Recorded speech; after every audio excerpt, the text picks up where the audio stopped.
J'ai vécu ça un peu comme un tremblement de terre. J'ai vécu ça comme un monde qui finissait. Tous les employés qui étaient là, maintenant, sont démunis. What I saw, this was from my experience, the decisions were largely financially driven. The board was run by bankers.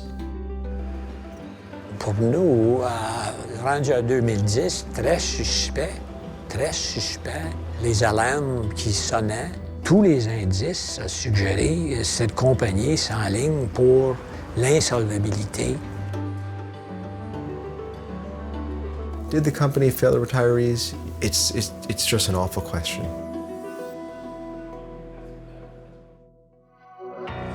The final blow came in January when the last Sears stores closed down. It left thousands of employees and retirees worried about their pensions. Tu as travaillé pour ça. On t'a des fois pas augmenté parce qu'on a mis une part dans ton fonds de pension. Puis quand on te le retire, moi je trouve que c'est une forme de bonne. For years, Sears retirees saw their pension funds deficit grow. At the same time, Sears shareholders pocketed billions. La liquidité était là. L'argent était là. Personne n'a pris la décision de s'adresser au déficit. They did everything to save their pensions, but in the end, everyone let them down. Jamais je n'aurais cru qu'on en viendrait à ça.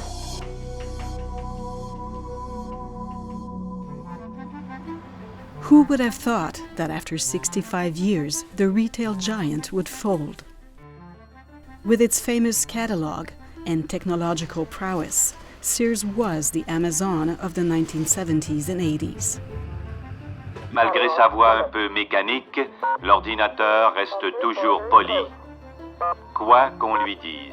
Thank you for shopping at Simpsons Sears. At the time, Sears Canada was a subsidiary of the American giant Sears Roebuck. Voici l'édifice commercial le plus haut du monde.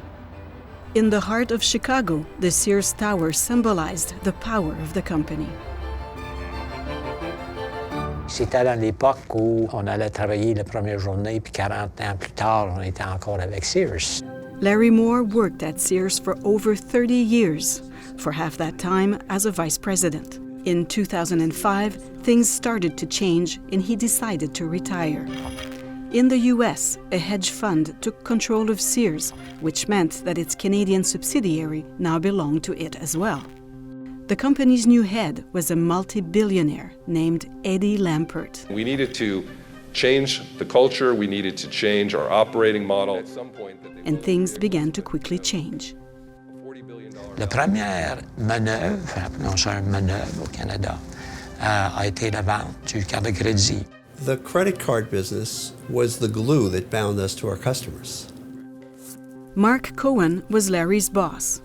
He ran Sears Canada before it was sold to Lampert. The credit card business was an enormous basis. It was a cash cow. It was consistently profitable.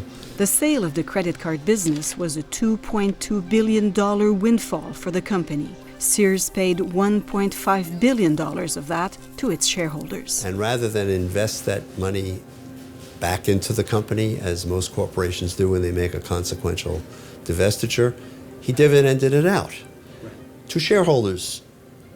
And he's the principal shareholder. I think retail, I think it's going to be great. Eddie Lampert says that it was Sears Canada's board of directors that made the decision to sell the credit card business. And he says he had no authority over the board. We've got to adapt. But ex-CEO Mark Cohen believes that Eddie Lampert had a certain influence. He is a longtime critic of Lampert and his management style. Today, he teaches at Columbia University and is an expert in the retail business. This began a trail of asset sales which began to increasingly encumber the businesses, paralyze the businesses, kill the businesses. Years of relentless cost cutting meant that Sears went from being one of the country's biggest retailers to a shadow of its former self. Investments needed to keep the stores in good working order fell drastically. Les conditions des magasins dans les dernières années j'étais gêné de voir ces magasins-là. J'ai vu le déclin par les filles qui me disaient bien, que ça changeait, qu'il n'y avait plus la même marchandise. La marchandise était différente. La façon de la mise en marché changeait aussi.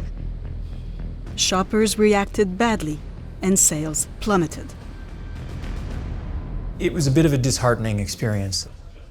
David Zitzma specializes in turning around retail companies in trouble. He was hired as a vice president at Sears in 2012 to relaunch the brand. He didn't feel like he had the board's support. It was hard to get the key people to look up from their computers and pay attention to what was going on. They certainly didn't project engagement in what we were trying to do. What happened at the end of 2013 surprised many Sears managers. Rather than massively reinvesting in its stores, Sears paid out over $500 million in dividends to shareholders. 2013 was a very pivotal year. There's still so much to do. In hindsight, for that to be the year to issue big dividends, it just feels like, man, that's not consistent at all with a group that is looking to the future of this business. The retirees saw their financial security slip away. Meanwhile, owners of Sears Canada stock were in for a windfall. On n'a pas vu un sou de ces dividendes-là mis dans le fonds de pension. J'ai conclu que la compagnie n'avait pas l'intention de rencontrer ses obligations envers les employés.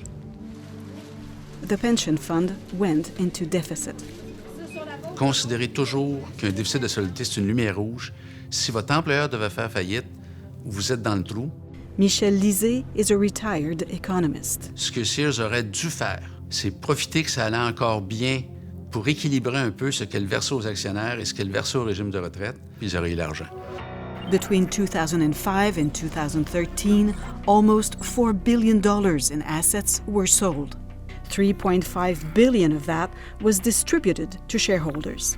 That's 10 times more than was paid out in the previous decade. All he was doing was harvesting all of this cash from the business. David Zitzma left the company disappointed. Now I look back and I read more, and it's like, actually, this is a bit of a travesty. This is horrible, how it all played out. The retirees now fear the worst, that the company would go bankrupt, leaving a big pension deficit and a smaller monthly income for them. They share their concerns with the Financial Services Commission of Ontario. Ils étaient des gens responsables au point de vue de surveillance puis intervention. C'était bel et bien clair pour nous. La compagnie était techniquement parlant insolvable. Ils auront dû prendre action. The retirees want Sears to fix its deficit, and they want the government to make sure the company acts. As the battle heats up, Eddie Lampert, the principal shareholder, recruits a former employee, Brandon Stranzel, to take over. He will be the last president of Sears Canada. Could the company have done things differently? It's a loaded question, and you know it's a loaded question. Stranzel will try to do the impossible, save a company on the verge of death. He's the retirees' last hope. Hamilton, Ontario, a city that was built on steel. Like his father and grandfather, Scott Duval spent most of his life in these mills. One time they hired many, many people here. This was everybody's bread and butter. It was our family's life. But it was a fragile sense of security. Duval and 20,000 former Stelco workers had to fight to save their retirement fund after it went into deficit. That's, to us, is theft. It's our money. They shouldn't be walking away with it and using us as scapegoats of the shortfall. Millions of defined benefit pension plans held by Canadians are at risk. For Scott Duval, history has repeated itself too many times. By 2015, Sears was in a deep financial hole and things were getting worse. Brandon Stranzel, Sears' last president, says he inherited a company in trouble. Revenues were half of what they were, and it was bleeding money fast. The company would have died. There was no way to fund the pension and fund the company and do everything. At that point in time, you would have had to do that in the past. In the past, Sears took advantage of relief measures offered by the Ontario government and did not fully fund the pension while the company was profitable. Those measures were meant to help companies dealing with the 2008 crisis, and it allowed Sears to defer payments to its pension fund. We always followed all the rules and we made sure everything was done by the books. Tout indique que Sears a versé ce que la loi exigeait. Le problème, c'est que la loi demandait pas assez. The board of directors had to balance opposing interests, those of shareholders against those of retirees. Elle a certainement violé le contrat moral entre elle et les employés, mais ce qu'elle a fait est parfaitement légal. C'est un peu comme certaines formes d'évitement fiscal. C'est parfaitement légal et parfaitement immoral. Diane Urquhart is an independent financial analyst. She goes even further. I would say definitely, first and foremost, it's Sears, because Sears is the sponsor of the defined benefit pension plan, and they have a fiduciary duty, and the directors have a duty of care within common law in Canada. But it wasn't just Sears that could have done more. For 2.5 years, the Sears Retirees Group tried relentlessly to get the Ontario government to intervene. On a eu 15, 20, 25 interventions au gouvernement d'Ontario, au ministère des Finances. Le premier ministre d'Ontario a reçu des lettres. Au bout de la ligne, ils n'ont pas agi. Diane Urquhart doesn't understand why the Ontario government didn't act. Fisco is equally responsible, has the same level as fiduciary duty. The Commission could have forced Sears to fill the deficit. In an email to Radio-Canada, the Commission was vague as to why it didn't intervene. They insisted that Sears followed the rules. By June 2017, Sears had few options left. The company filed for bankruptcy protection in the hopes of restructuring. But that failed, and Sears was forced to liquidate 4 months later.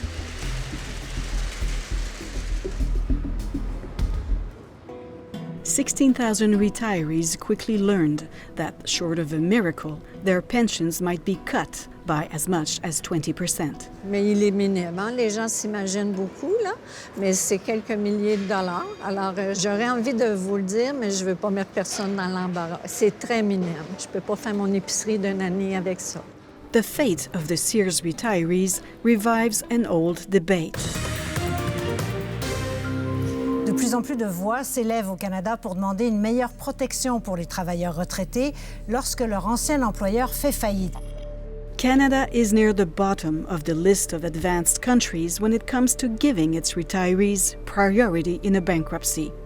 The banks, lawyers, accountants, investors, and the government come first. I know the banks and investors want to make sure they're looked after, but so do we. And the government has to take a stand on it because people are just losing everything. Holy Jesus, Paul. Holy man, oh man. Good to see you. How you been? Scott Duval, the retired Stelco employee, is trying to fix the problem. Today, he is an NDP MP, crisscrossing the country, trying to get support for his private member's bill. The bill wants retirees to have priority in cases where employers restructure or go bankrupt. And it puts the pensioners from the bottom of the totem pole to the top of the totem pole. That no money can be paid out if you're going to claim bankruptcy and you're going to liquidate. The pension plan has to be filled. It's not the first time that politicians have tried to change federal rules unsuccessfully, says ex-Sears CEO Mark Cohen. I would have thought from a distance that after the Nortel collapse, that the government would have more sensitivity to the possibility of these kind of large-scale business failures. Diane Urquhart fought to change the law in 2010 after the Nortel bankruptcy. The changes were never adopted, due in large part to what she calls the bankruptcy industry. There was vociferous opposition by the Canadian Bankers Association, the Insolvency Institute of Canada, and the Council of Chief Executive Officers. L'objection que vous allez avoir des institutions financières, des employeurs, de toute l'industrie de la faillite. Écoutez, si vous faites ça, il n'y a plus personne qui va vouloir financer un employeur sur le bord de la faillite. The banks could threaten to stop lending to companies in trouble if they are not paid back first in case of a bankruptcy. But our two experts believe that to get paid out, banks will insist that companies fill their pension funds before the banks lend them money. L'employeur, il y aurait pression sur lui pour qu'il le comble. Au lieu de distribuer des dividendes aux actionnaires, on aimerait mieux que tu mettes de l'argent dans ton régime de retraite et nous, ça va réduire notre risque, mais on va être plus prêt à te prêter ou à te financer. So I ask, will the Prime Minister initiate an investigation and commit to changing bankruptcy and insolvency laws to protect Canadian workers, retirees, and their families, yes or no? So far, the laws remain unchanged. Mr. Speaker, of course our hearts go out to the workers affected by the decision taken by Sears. Prime Minister Trudeau is not committing himself to supporting legislative change. If he does, he will face strong opposition from the bankruptcy lobby. Il faut s'attendre à une levée massive de boucliers. Ça va prendre beaucoup de colonnes au Parti libéral du Canada pour résister à cette pression-là. Stelco retirees are still waiting to see whether their pensions will be fully secured. The company is offering to finance the plan by selling polluted industrial land. I didn't think that we'd have to rely on having garbage to fund our pension plans. We worked hard for this. It wasn't meant to be on hope, on some land. The Sears retirees share the same concerns for their future. Un sentiment d'injustice, un sentiment d'avoir été trahi. Did Sears fail its retirees? The company's last president is cautious. I'm a very sophisticated financial mind, so I understand the arguments better than anybody else, acutely well. But he refuses to criticize the decisions made in the past. Is there something you'd like to say to the retirees? You know, I mean, I worked really hard to get this company to a better place. It was exceptionally difficult. And it's disappointing for me that I was not able to bring a better outcome to you. If I sat in front of him, that's what I would say. The principal shareholder, Eddie Lampert, wrote to us saying he always believed the company would survive. He says he is not responsible for decisions made in Canada and that he only directly benefited from a portion of the dividend. Alors, est-ce que M. Lampert est un marchand? Est-ce qu'il est un homme de finance ou autre chose? The court has appointed a trustee to look into some of the billions of dollars of dividends handed out to shareholders while the company was in trouble. The results of that inquiry could lead to more litigation.